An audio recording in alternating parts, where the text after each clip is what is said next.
अस्सलाम वालेकुम dear students. आज की क्लास में हम लेक्चर नंबर 12 में, जैसे मैंने आप लोगों को बताया था कि लेक्चर नंबर 11 की कंटिन्यूटी है। लेक्चर नंबर 11 में हमने प्रेशर इक्वेशन को ड्राइव करना स्टार्ट किया था और प्रेशर इक्वेशन ड्राइव करने के लिए कुछ चीज़ें पहले हमने कंसीडर कर ली थी और प्रेशर इक्वेशन की डेरिवेशन कर रहे थे। आप लोगों को लेक्चर नंबर 11 में पहला स्टेप उसका बता दिया गया था, जिसमें हम फोर्स ऑफ वन मॉलिक्यूल यानी एक मॉलिक्यूल जो कि एक्स डायरेक्शन में मूव करते हुए किसी दूसरे मॉलिक्यूल से या कंटेनर की वॉल से टकराते वक्त जो फोर्स एक्सर्ट करती है, हमने उसको कंप्यूट कर लिया था।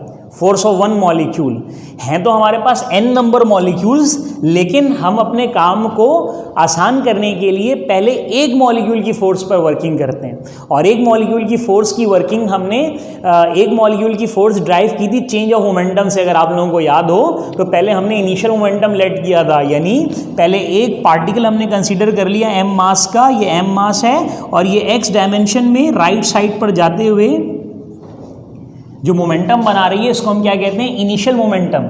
और अब ये जो शेडेड पार्ट है इस तरह से इस वॉल का, इससे अगर ये कोलिजन करती है मॉलिक्यूल, तो इससे कोलिजन करने के बाद ये मॉलिक्यूल वापस बाउंस्ड बैक होती है जब, तो मास में तो कोई चेंजेस नहीं आएंगी, इसकी मास तो वही रहेगा, लेकिन वेलोसिटी की डायमेंशन vx से क्या हो जाएगी, माइनस vx। तो फाइनल मोमेंटम क्या हो जाएगा बेटा, माइनस mvx। तो अब आप मोमेंटम का क्या कैलकुलेट करोगे, चेंज, तो उसके लिए फाइनल माइनस बाय क्या करोगे, इनिशियल मोमेंटम। तो माइनस mvx क्या हो जाएगा बेटा, -2mvx, that is change of momentum. और फोर्स मालूम करने के लिए आप लोगों को कल ही मैंने बता दिया था कि delta P by delta T, impulse का टाइम पीरियड किसके इक्वल होता है बेटा, जो फोर्स एक्सर्ट करता है पार्टिकल अपने मोमेंटम को चेंज करते वक्त, वो हो जाता है। तो हम यहाँ पे डेल्टा P जो बना रहे हैं चेंज ऑफ मोमेंटम, उसका बोथ साइड पर क्या लगा देंगे, time period, delta P by delta T, ये इक्वल हो जाएगा बेटा फोर्स ऑफ मॉलिक्यूल के, दिस वन।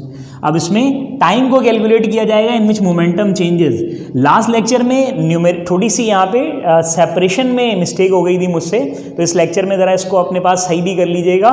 वो लास्ट लेक्चर में एक माइनर सी मिस्टेक हो गई थी, उसको आप देख लें। S = VT, अगर मैं ऐसे टाइम को सेपरेट करूँ, तो टाइम को अगर मैं सेपरेट करूँगा तो S/V हो जाएगा बेटा, दिस वन।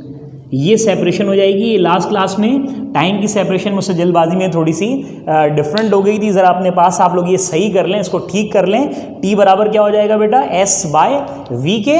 और यहाँ से अब देखें T बराबर S/V के, तो अब वैल्यू पुट करेंगे डिस्टेंस की और वेलोसिटी की। तो पार्टिकल की वेलोसिटी क्या है बेटा, Vx, और डिस्टेंस हमने क्या डिस्कस किया था कि पार्टिकल की जो मोशन है कंटेनर में, इस कंटेनर की तमाम डायमेंशंस इक्वल हैं, यानी L डायमेंशन है। तो अगर मैं बात करूं पार्टिकल के डिस्टेंस कवर करने की, तो पार्टिकल जब राइट साइड पे जा रहा है, तो राइट साइड पे जाते वक्त इतने डिस्टेंस कितना कवर किया, L जितना जो डायमेंशन है इस कंटेनर की। और जब ये वापस आएगा तो फिर से कितना डिस्टेंस कवर करेगा, L। तो टोटल डिस्टेंस L + L क्या बन जाएगा बेटा, 2L हो जाएगा। तो डिस्टेंस 2L और पार्टिकल की वेलोसिटी क्या है बेटा, Vx यूनिफॉर्म वेलोसिटी मूव कर रहा है, जिसके साथ हमने इक्वेशन यूज़ की थी। तो टाइम की आपके पास जो वैल्यू बनेगी वो क्या बनेगी, 2L डिवाइडेड बाय Vx बनेगी। तो अब हम टाइम की जगह 2L डिवाइडेड बाय क्या रख लेंगे, Vx रख लेंगे, जिसमें मोमेंटम चेंज हो रहा है। तो देखिएगा नेक्स्ट स्टेप में ज़रा अपने पास इस स्टेप को सही कर लीजिएगा। तो F = दिस वन बेटा, F बराबर हो जाएगा -2mvx, ये वैल्यू ऐसे ही बेटा, -2mvx। और टाइम की वैल्यू T, ये बराबर किसके होगा बेटा, 2L डिवाइडेड बाय Vx के। तो टाइम की जगह क्या रख लेंगे हम, 2L डिवाइडेड बाय Vx, ये वैल्यू रख लेंगे। अब यहाँ से कैंसलेशन कर देंगे, 2 से 2 को कैंसिल आउट कर दो और डिवाइड से मल्टीप्लाई में लेकर जाओ L/Vx को, तो Vx/L हो जाएगा बेटा। इसको शिफ्ट करो तो F बराबर -m, 2 की कैंसिलेशन हो गई, L/Vx डिवाइड से मल्टीप्लाई में जाएगा बेटा, तो ये एक Vx तो अपनी जगह पर ही है, तो ये L/Vx डिवाइड से मल्टीप्लाई में जाके क्या हो जाएगा बेटा, Vx/L हो जाएगा।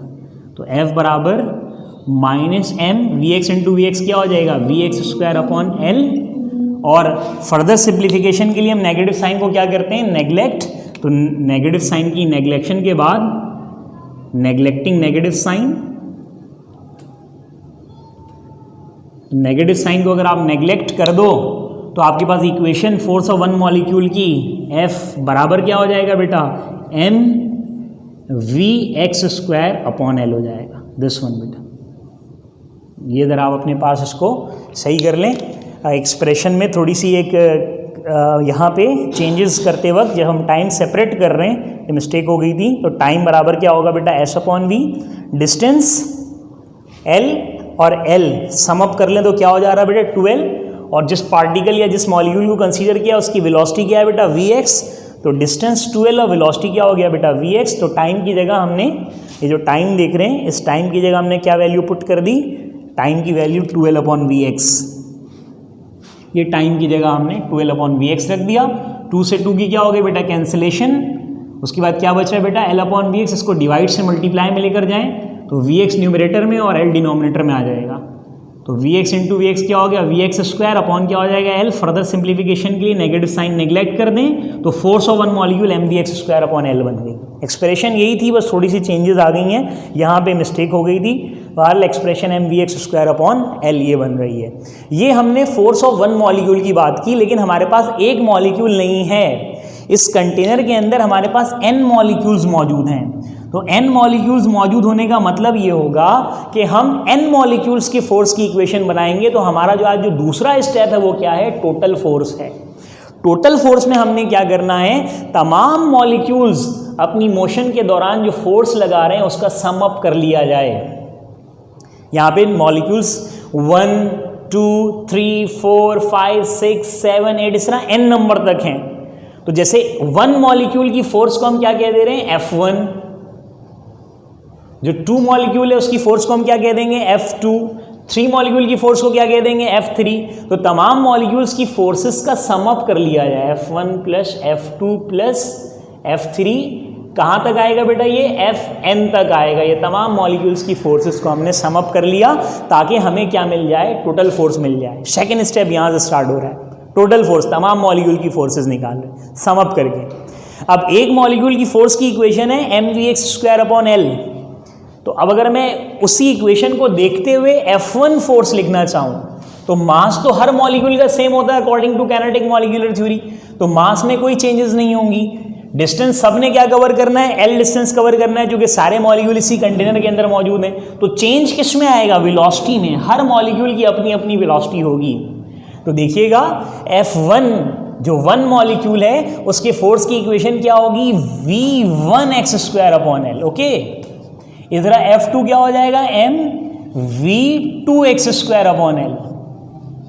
इधर से F3 क्या हो जाएगा बेटा, mv3x²/L, दिस वन। और लास्ट वन अगर आप लेना चाहेंगे तो वो क्या हो जाएगा, mvnx²/L हो जाएगा, दिस वन। ये तमाम मॉलिक्यूल्स के फोर्सेस की एक्सप्रेशन। वेलोसिटी में आप सिर्फ क्या रखेंगे, डिफरेंस रखेंगे, बाकी तमाम मॉलिक्यूल्स के मासेस और डिस्टेंस जो कवर हो रहा है वो क्या रहेगा, सेम रहेगा। अब देखिएगा नेक्स्ट स्टेप के अंदर, अगले स्टेप के अंदर जो कॉमन टर्म आ रही है उसको कॉमन निकाल लें टोटल फोर्स की एक्सप्रेशन के लिए, यानी F इक्वल टू, अब ऊपर न्यूमरेटर में से m कॉमन ले लें और डिनोमिनेटर में से लेंथ कॉमन आ जाएगी। तो ब्रैकेट में v1x² plus v2x² plus v3x² और लास्ट वन मॉलिक्यूल क्या बनेगा बेटा, vnx²। ये ब्रैकेट में आप लिख लोगे। ये तमाम मॉलिक्यूल्स की वेलोसिटी इस तरह से सम अप में लिखा दी। अब बड़ा इंपॉर्टेंट पॉइंट इसके बाद यहाँ पर आता है, क्योंकि हमारे पास ये एक्सप्रेशन तमाम मॉलिक्यूल्स की फोर्स की बननी जा रही है, टोटल मॉलिक्यूल की फोर्स की बननी जा रही है, जबकि यहाँ पर मास m एक सिंगल मॉलिक्यूल का मास है। जबकि हमें पता है कि टोटल मास हमने कंसिडरेशन में n × m लिया हुआ है। एक मॉलिक्यूल का मास m है, टोटल मॉलिक्यूल्स n हैं, तो सारे मॉलिक्यूल्स का मास यानी total mass of molecule given in this container क्या होगा बेटा, n × m होगा।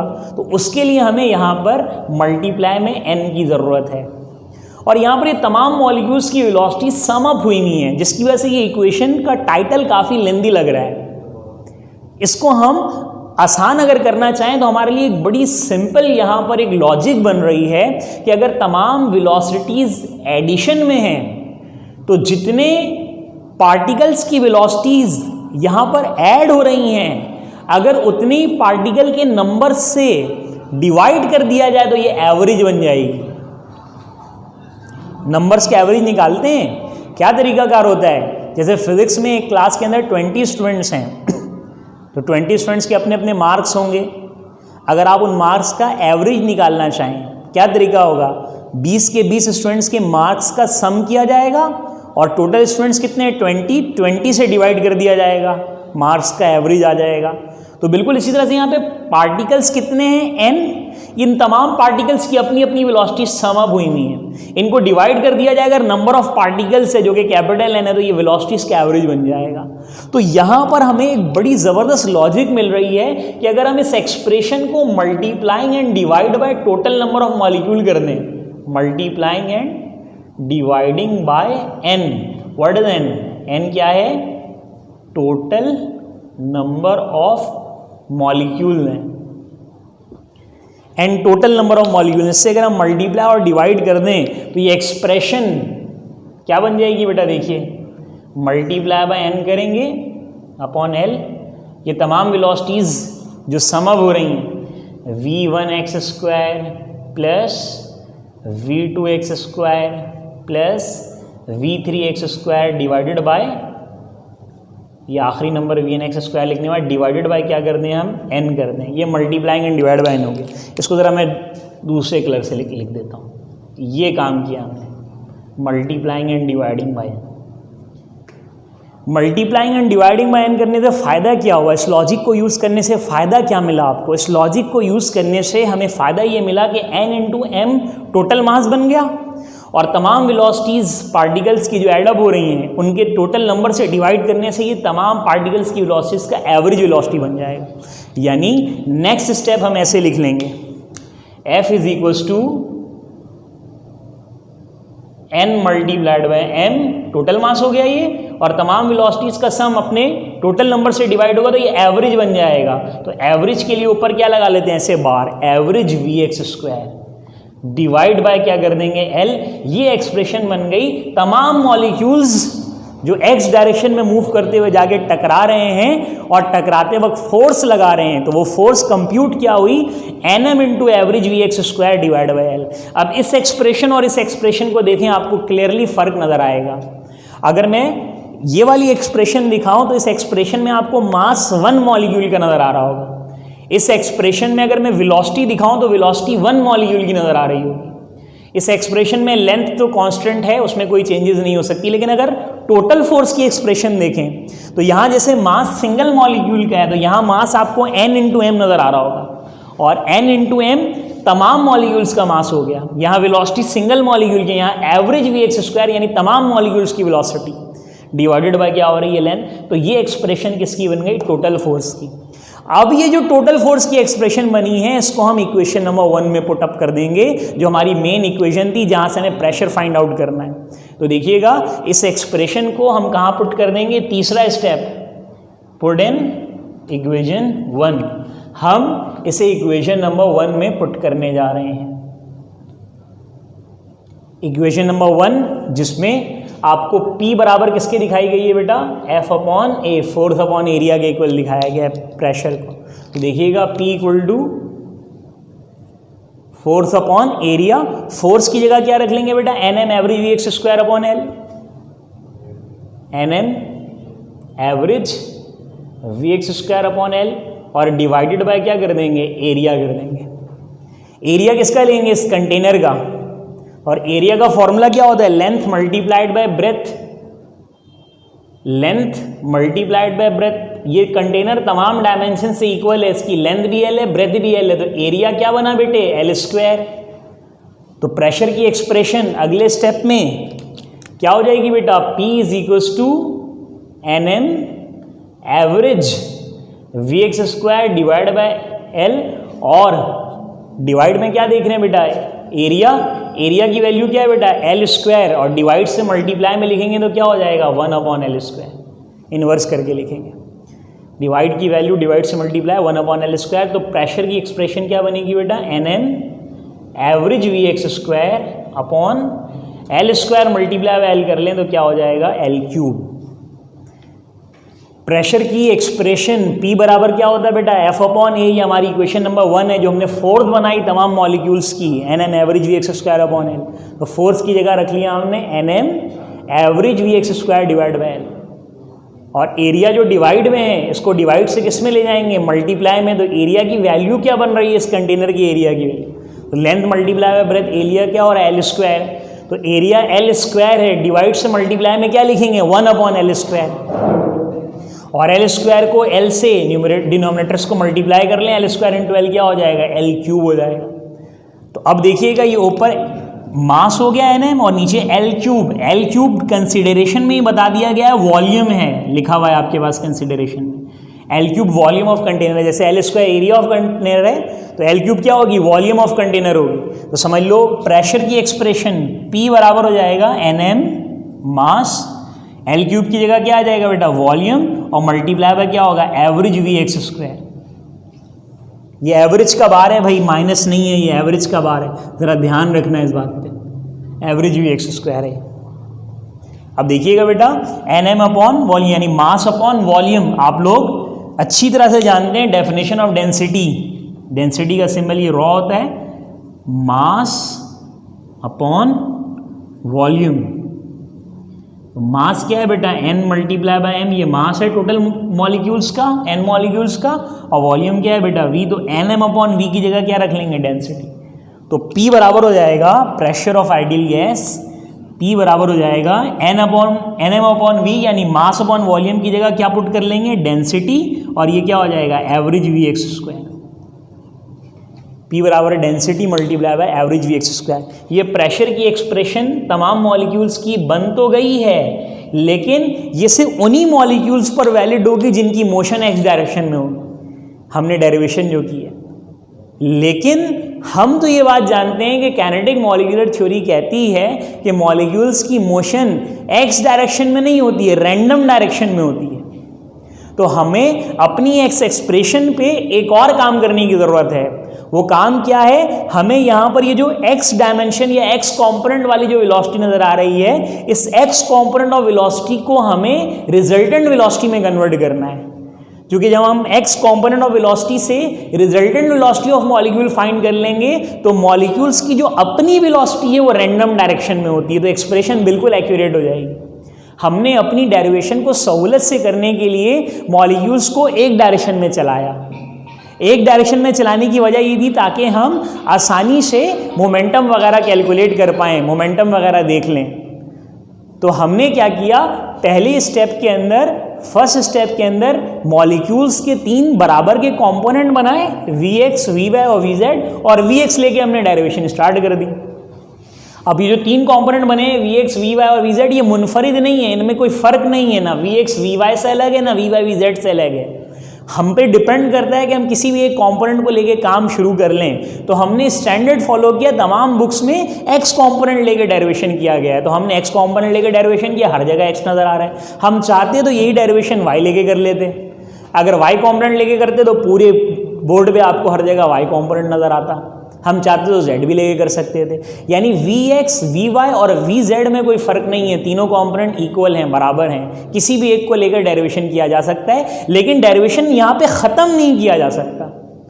अब हम क्या करेंगे कि कंपोनेंट ऑफ वेलोसिटी की मदद से क्या मालूम करेंगे, रिजल्टेंट वेलोसिटी, जो कि मॉलिक्यूल्स की जो अपनी वेलोसिटी है वो किसी भी डायरेक्शन में हो सकती है। लेकिन ये कंपोनेंट ऑफ वेलोसिटी का तो मतलब ये हुआ, आप ये मान रहे हैं कि तमाम आइडियल गैस मॉलिक्यूल सिर्फ एक्स डायरेक्शन में ही चलते हैं, ऐसा नहीं है। आइडियल गैस की मोशन कैसी होती है, रैंडम।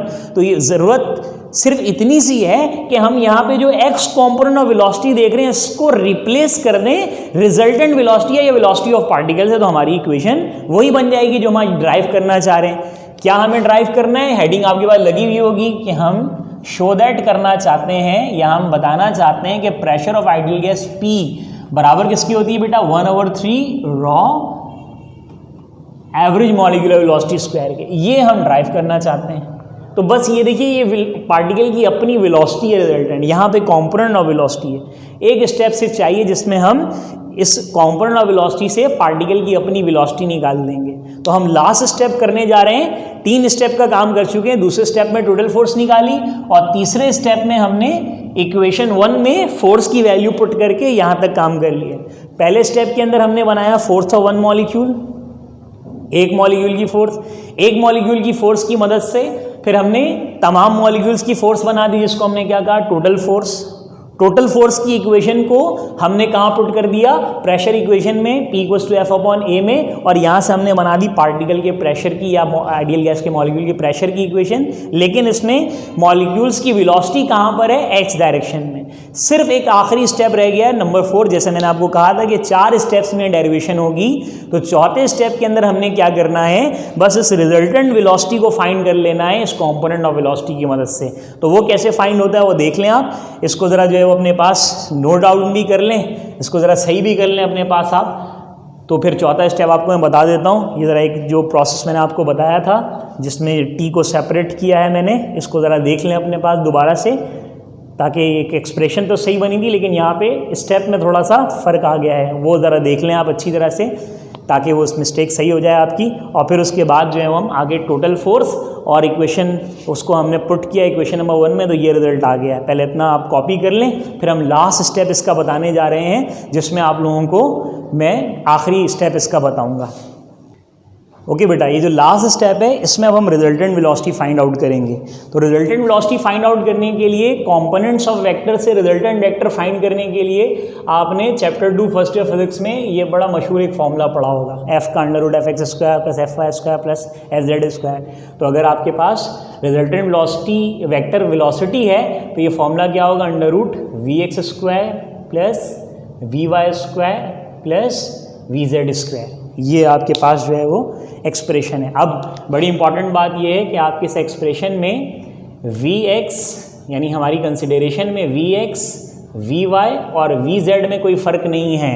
हमने 3 कंपोनेंट्स में से किसी एक कंपोनेंट को लेकर अपनी डेरिवेशन कर ली थी। हालांकि तीनों ही कंपोनेंट एक जैसे हैं, किसी भी को भी लेकर हम डेरिवेशन कर सकते हैं। तो हमने क्योंकि डेरिवेशन Vx कंपोनेंट से की है और हम चाहते हैं कि Vx कंपोनेंट से ही रिजल्टेंट वेलोसिटी निकल जाए, तो हम क्या करेंगे, हम Vy की जगह भी Vx पुट कर देंगे और Vz की जगह भी Vx पुट कर देंगे, ताकि Vx की मदद से रिजल्टेंट वेलोसिटी की वैल्यू निकल आए।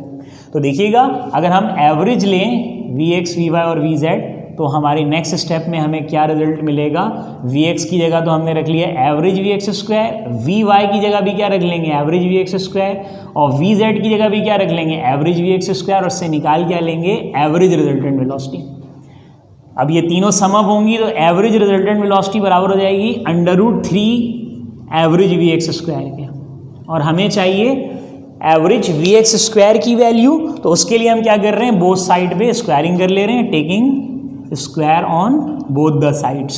बोथ साइड्स पे अगर आप स्क्वायर कर लें तो एवरेज रिजल्टेंट वेलोसिटी पे भी एक स्क्वायर लगा देंगे, एक स्क्वायर आपकी इस साइड पे आ गया एवरेज रिजल्टेंट वेलोसिटी, और एक ये जो रूट वाली टर्म है 3 एवरेज Vx² पे, यहाँ के स्क्वायर से रूट की कैंसिलेशन हो जाएगी और बाकी वैल्यू क्या बचेगी, एवरेज V² बराबर 3 एवरेज Vx² के, ये वैल्यू बचेगी। अब यहाँ से एवरेज Vx² की अगर मैं सेपरेशन कर लूँ तो मल्टीप्लाई 3 नीचे ला के क्या कर दूंगा, डिवाइड, तो एवरेज Vx² की वैल्यू क्या मिलेगी बेटा आपको, 1/3 एवरेज V² के।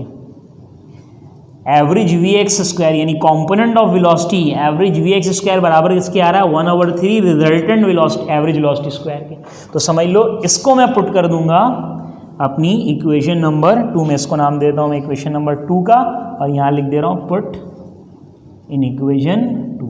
इक्वेशन 2 में जिसमें प्रेशर इक्वेशन मुझे अब फाइनली ड्राइव हो जाते हुए मिलेगी, देखिएगा इक्वेशन 2 में रख रहे हैं, तो P बराबर किसके भाई, डेंसिटी तो ऐसी रहेगा, प्रेशर बराबर डेंसिटी, और एवरेज Vx² की जगह क्या पुट कर लेंगे, 1/3 एवरेज वेलोसिटी स्क्वायर के।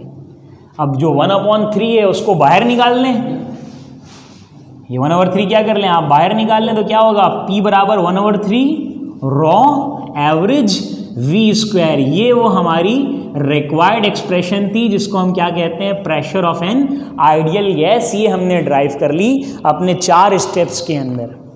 तो 4 स्टेप्स के अंदर pressure of an ideal gas की एक्सप्रेशन बनती है।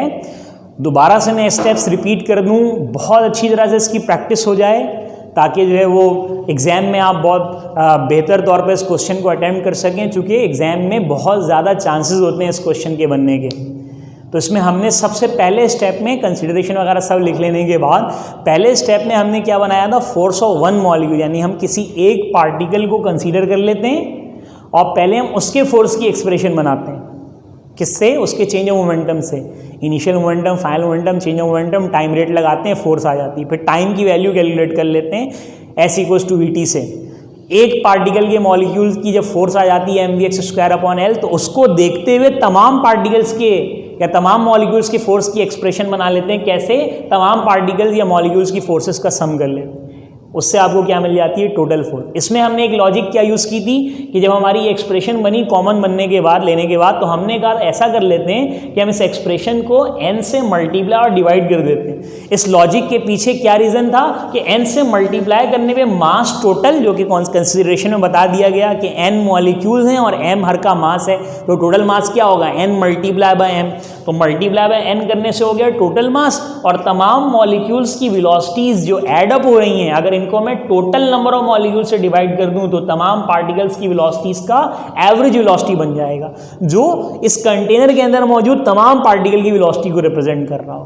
तो ये बन गई हमारी फोर्स ऑफ ऑल ये n मॉलिक्यूल, जिसको हम क्या कहते हैं, टोटल फोर्स। ये हमारा सेकंड स्टेप था।